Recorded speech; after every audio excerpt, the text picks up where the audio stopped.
show on the road. ECE 113, Creative Art, Movement, and Expression. Guys, I know you knew that Language and Literacy was probably my favorite class in ECE. I'm going to say Creative Art, Movement, and Expression is probably my second favorite because of all the amazing resources we get to deal with, the creativity aspect, the art aspect that we get to go into on Pinterest with our assignments. So I think it's a lot of fun. Hi, Desiree. We have a full house tonight. Let me get names written down here so I can get points in the grade book. Fantastic. We just finished up ECE 111. We're in week 1 of 113. And to my newbies, it goes by so fast, guys. Hang in there because week 1, 2, 3, 4 just seem to fly by. We speed right on down the road. Just a few announcements before we officially get started. On our course page on My Course Connection, you will find a syllabus in the upper left-hand corner of the screen when you first sort of sign on beneath the course description. You'll also see course expectations, a discussion rubric, and please read over each of these to familiarize yourself with the course. I like to set all the ECE courses up very similarly so that each time you don't go through a new learning curve of trying to figure out how this class is being taught. So I want you to feel comfortable from early on and know that once you get through your first class, it gets easier each time, I think. You understand the expectations easier, and just moving around in the online environment as well. So most of you have probably already done this, I know, because I've checked on discussion boards today. Be sure you make your initial post for the discussion boards. We'll have 2 each week by Wednesday at midnight. If you miss that deadline, guys, please go ahead and post. I'll always give partial points for that. Some instructors will give no points if you post after that Wednesday or Tuesday deadline, but I do. So please, I want you to get those points. There's 2 total for each week, so be sure and post your initial big post by Wednesday and reply to 2 other classmates by Sunday at midnight. It'll be that way each week. All of your other assignments are generally due by Sunday at midnight. So the live lecture summary, if you do not attend live lecture, if you do attend live lecture, you do not need to submit a live lecture summary. I know you're here because you're in the main room. I've got your name written down, and you will get points for being here. If you ever miss, oh, there's Jasmine too. If you ever miss, you'll need to watch the recording and turn in the summary. You also have 2 assignments this week, as well as an essay quiz. And guys, I normally don't do essay quizzes, but I really like doing it in this class so that you can talk a little bit about your understanding of creativity, your experience with art. So please take your time on that and go in, give me good answers. I like to see, in general, 5 sentences on each of those questions. I've already started, my face froze up, I hate it when that happens. I've already started grading some of the essay quizzes, so please know you can go in and take it again as well if you don't do as well as you thought you did. So answer the questions thoroughly, you'll be good to go. What else? The Pinterest assignments. I think everyone's gotten started there as well. Has anybody had any problems with the Pinterest assignments? Are we doing okay? And oh yeah, we got Justin. No problems with that? At least if you're already familiar with Pinterest, they're fairly easy. It is your weakness. Yes, I understand that as well. No problems. Okay, great, Sarah, great. Please know that you're required to pin at least 10 pins on each board that we build each week. And this week it's creative art for 2- and 3-year-olds.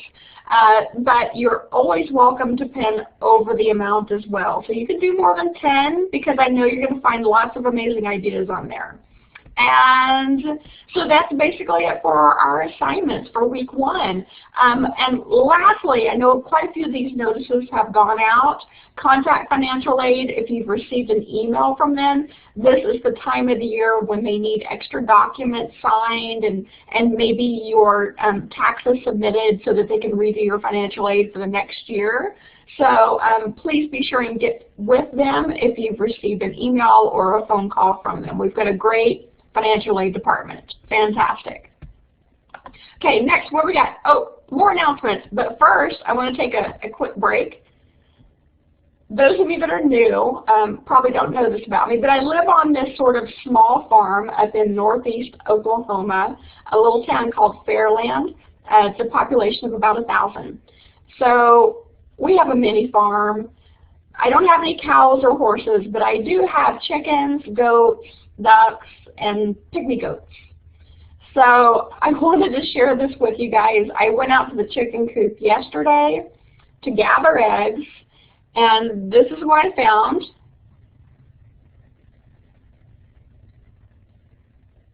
That is an egg. It's incredibly long and skinny. It has freckles. It is the strangest egg I've ever seen. I know, it cracked me up. And I have had hens for years and years and years. And my grandparents had chickens as well. And I've never seen an egg shaped like this. So here's a regular one I'll put next to it. So you can see the difference. Isn't that crazy? I just had to share that with you. It cracked me up.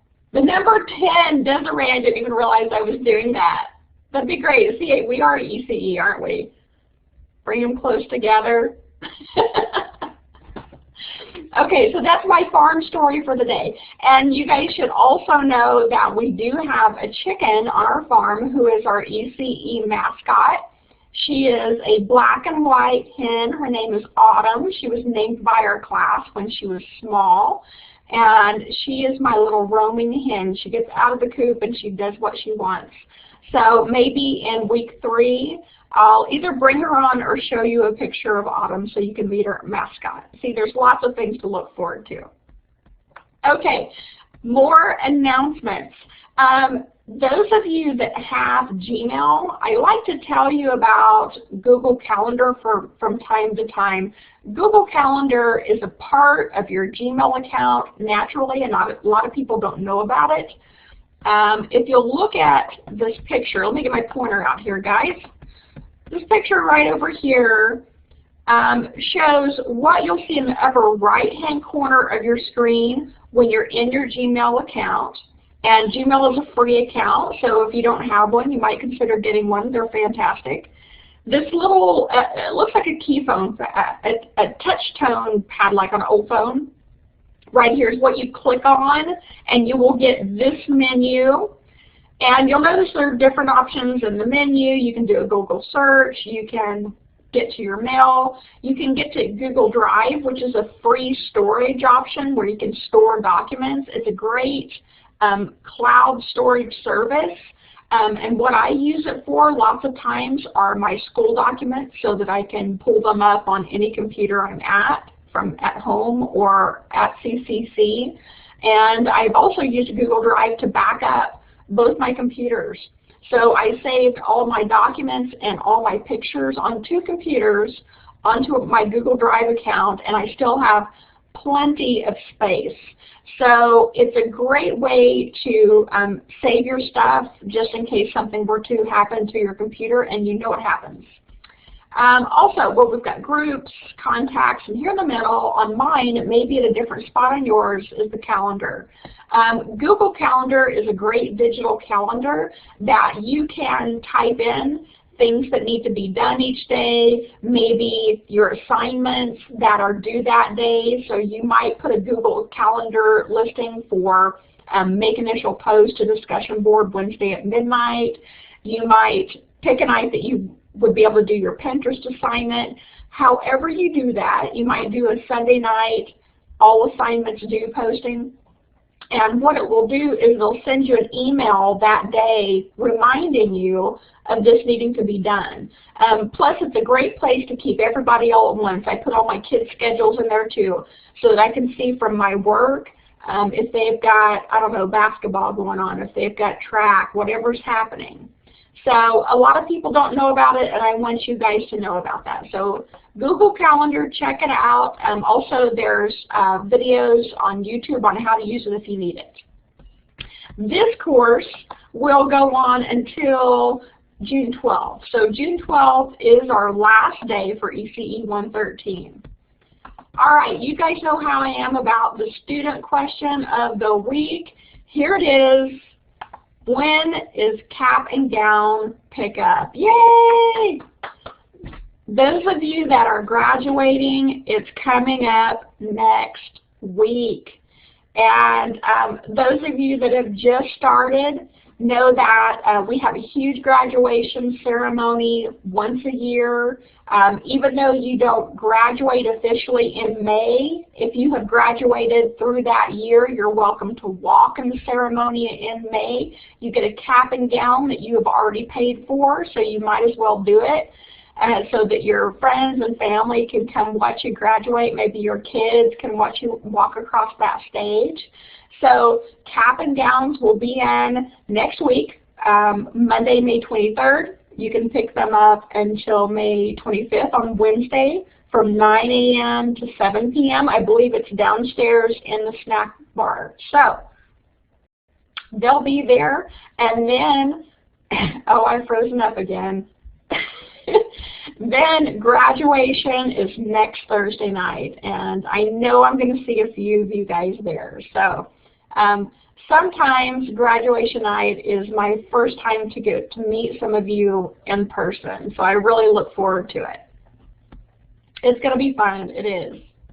All right, so why are we here tonight, guys? We're here for a little bit on Chapter 2, Understanding Play, why it's important, and developmentally appropriate practices. You know, we're very big on developmentally appropriate practices, and you will frequently see that abbreviated as DAP or DAP. You may see that at work as well. So here we have children at play, outside, inside, and always learning so much through this process. Love the sand tables. So what is play? Play, number one, is pleasurable. It should be fun. Play is self-selected. So when we think about just general play, please know that the child is choosing what they want to do, as opposed to structured play, which would be guiding the child to a certain area or into a certain activity, or maybe even controlling the games and rules of the play. So that would be structured play. We're looking at free play. It's intrinsically motivated, it's spontaneous, it's non-literal or symbolic. It can be completely goofy, and that's fine because we like goofy. It actively engages the children because they're really wanting to play. They love it. And it encourages attention on the means and not necessarily on the end, because they may play at the dress-up area for 10 minutes, and then one of them leaves and goes to the sand table, and one of them leaves and goes and reads a book. So it's entirely up to them, and it's very free and open, and it's very important. Some of our general categories of play that we have are functional, symbolic, and games with rules. You know, the younger children, we don't play quite so many games with rules, but the older they get, the more rules we get and the more complex it becomes. So first, functional play, sensory motor or practice play, are playing at the block center, playing with puzzles, climbing, skating, It's almost like a one-purpose play. Symbolic is construction or dramatic. So we're talking about painting, playing dress up, which we love, playing in the clay, in the Play-Doh, working those fine motor skills, or maybe putting together something with the Legos. And I know you guys have been around the Legos quite a bit lately if you have any children. Legos now are fairly expensive. They tend to come in kits. Anybody bought Legos lately? They come in kits with directions on how to put them together. You've got a picture on the front of the box. I've seen kits up to $100, probably even more. It's hard to find the cheap ones anymore. And the kids love them so much. That's right, Sarah. Well, I am a fan of taking the directions away and taking the picture away and just having the Legos all thrown together and messy and letting them get really creative with them. You know, in one of our discussion board postings, I believe it was, or in our essay, we talk about coloring sheets and how those aren't necessarily really creative, because it gives you an outline, which is kind of like a rule, and you're coloring that page. I'm not saying it's not fun, because it is. I have a coloring book as an adult, and I know that some of you guys probably have the adult coloring books as well. I have my own set of colored pencils too. This is just for me. So with the Legos though, and with the coloring sheets, there's a certain amount of creativity that can be taken away. So as a result, out in my garage, I have this big bag full of Legos, various shapes, sizes, and colors that they're welcome to go to town on. Next, games with rules. We're talking about kickball, checkers, Little League. Also board games would come along in this category as well. So you guys think of, what are some board games that you play in an early childhood classroom? Think about maybe 4-year-olds. Give me an idea. What's a board game that you might play with a 4-year-old? Candyland, yes, a classic, right? What else? Candyland, what else? Of course, we've got checkers listed on the board, but I'm thinking of a couple other ones that are amazing.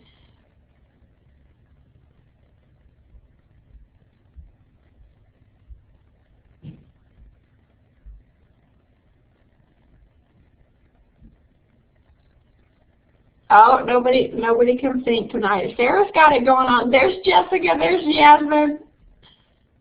Hide and seek, yes, but that would be a board game. We need a board game. Love hide and seek. Operation is great for fine motor skills. Good one, Jessica.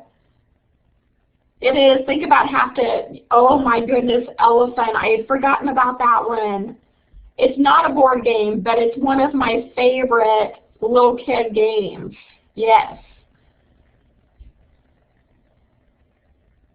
Oh, elephant. Oh, Jessica, you have to see it. It's a little elephant that has a blower in the bottom of fan that makes his trunk shoot up in the air. It's almost like one of those dummies that you see on the street with the air going through them, only it's an elephant trunk. And these little butterflies go inside the elephant trunk, and when you turn it on, the butterflies fly out, and the kids have to catch them with nets. So it's great for hand-eye coordination, really is. Snakes and ladders. Oh, chutes and ladders. Exactly. Trouble. That's a good one too, Marilyn. And have you guys ever played, oh goodness,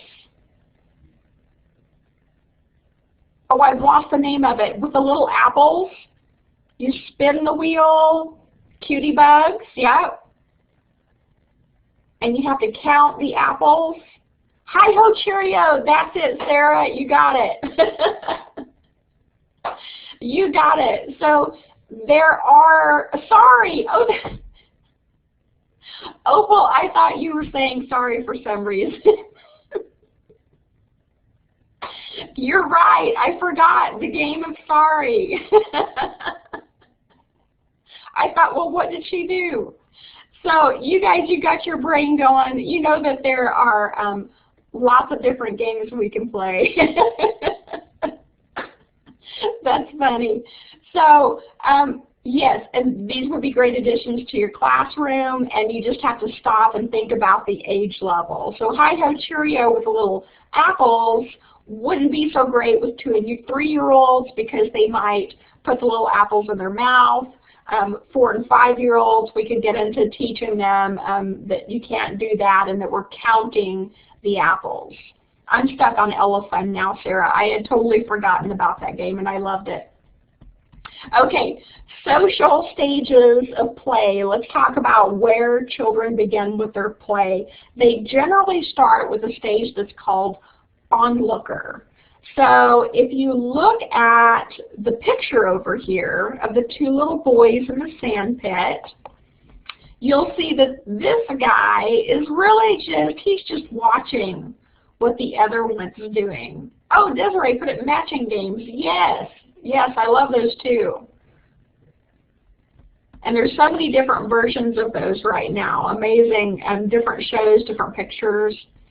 So he's just sort of watching the other boy pour the sand into the little chute, and he's just observing. So that would be onlooker play. They're near each other, but they're not interacting at all. And specifically, one is watching the other. Then if we get into solitary play, ooh, I have totally lettered those wrong. I'm sorry, guys. If we get into solitary play, that's where they're each playing side by side, right? Playing kind of by themselves. And parallel play is side by side but not playing together. So onlooker, by themselves, side by side, but in 2 different worlds, not really connecting yet. Then we get into associative play, where they're starting to play together. Maybe they're in the dress-up area. Maybe they're in the kitchen area, and they're playing house. And so they're actually playing the same type of game. Then we get into a higher level cooperative play, where maybe we're playing house, but we're also assigning roles. So your mom, your dad, your baby, you're the neighbor, whatever the people need to be, they've got some roles to play, and maybe they've got some rules to follow too in cooperative play. So they slowly sort of work up through these different levels as they age, as they mature. Play, as developmentally appropriate curriculum, provides for all areas of the child development. It's so all-encompassing. It emphasizes learning as an active and interactive process, presents highly motivated opportunities for learning, allows for differences developmentally because we're not always on the same page, even though we're the same age. We can have very big differences. Allows for practice and repetition, even if it's trying to climb a small tree on the playground. That's practice and repetition, a safe tree, okay? Promotes self-regulation. They learn more about themselves, more about their bodies, more about their skills. So there's so much that is learned during play. And because of this, play is often talked about as if it were a relief from serious learning. But for children, play is serious learning. Play is really the work of childhood. And that was said by Mr. Rogers. And he actually had some, of course his show was amazing, but he really had a lot of insight into child development. So what we've seen in the last few years is this more and more of a push towards heavy academics at an earlier age, serious learning at a younger age. And now we're seeing that no, play is learning in itself, and it's very much needed. Whenever I substitute in the grade school where my kids used to go, I noticed that by, second or third grade, that they were down to 2 recesses in a day, and they were each about 15 minutes each. So they got a morning recess of about 15 minutes, and then right after lunch, they got another 15 minutes. And the rest of the time, it was sitting in their seats, doing worksheets, doing activities. But still, this age group needs to get up and move around and play. So we're really pushing towards that now. Conditions that support play. A nice physical environment, both inside and outside, because we can't always go outside on the playground. We love rough and tumble play, but sometimes it's rainy and you have to stay inside. So as an ECE teacher, you'll have your own inside play area as well. You'll also have real-world experiences. So their example was dress up, the kitchen, the living room area, the things that kids see on a daily basis. Even lunchtime, if it's served in the room family style, could be considered supporting play, supporting development, because it's their social time. Teacher intervention, helping children plan and organize if needed. You know, we really want to keep that open and free-flowing, but sometimes we need to step in and help out a little bit.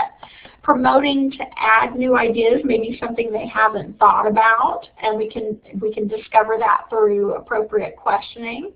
Modeling and demonstrating behaviors. Maybe you need to show them how to use the hula hoop. That's always fun. And providing props that they can use. And might I also add, changing these things out as they tire of them. So you'll see when they get kind of tired of the center or a play prop and know that, hey, it's time to bring something else in. Okay? Issues. Oh no. And you know we run into these as well. Violent play has to be controlled, right? We don't want anybody getting hurt. Some issues might be cultural influences on play. One culture, a type of play may be very appropriate, and another culture it's not. I'm trying to think of any examples of this, maybe wrestling, you know, that we would have to go, no, we can't act that out on the playground. What would be something else culturally? Let me see what we can think of. Most cultural things that I see go right along with play. Playing with children with special needs. This is a kind of a different area because it varies with each child depending on what their disability is and what their special need is. So it might take a little coaching on the part of the teacher so that children can learn how to play with a child that's maybe blind, or a child that's deaf, or a child that's wheelchair bound. There may be different things that you can do. You know, even though the child cannot get out of that wheelchair, there's ways that you can get the kids to play together and be inclusive. Play and learning standards are important, so we have to have our rules. Helping families understand the power of play. We have this come up from time to time that some families will think that play is not necessary, that they're just running around being crazy, but it really is an important part of their education. So we may have to send out a newsletter on that, describing the benefits of play. Play is the highest form of research, so says Albert Einstein. And here we have one of those fantastic sand pits with the bones in the bottom. And I could spend all day in one of those as a kid. I also love the great big tires that were filled with sand. Did you guys have those on your playground? It's almost like Many of the sand pits are being done away with if they can't be covered up because of hygienic reasons. So, and also seesaws, we don't see as many of those anymore, and merry-go-rounds. You know, there are definitely options out there on the playgrounds, but we're not seeing these as much anymore. Okay, and I know it was kind of a short class, but we are to the end of our slides for the week. I want to take just a moment to open it up to questions. Those of you that are new to the class, do you feel like you're getting settled in okay? Do you have any worries on your mind while I've got all these people in here with months and months of experience? Because I can guarantee you they've got fantastic tips.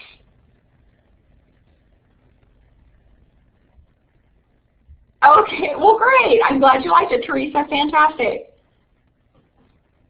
Yay! And Sarah, you're feeling okay?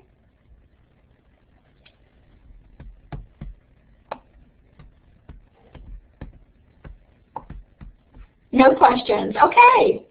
Okay, well fantastic, guys. So let's finish out the rest of our week. No questions, you got it, Jasmine? Let's finish out the rest of our week. Respond to your people on your discussion boards. Get that Pinterest assignment done. You do not have to turn anything in for the Pinterest assignments. You just need to complete it on the board on Pinterest. Be sure and follow me at Shani Snell Instructor, and I provided you with a link to my Pinterest page.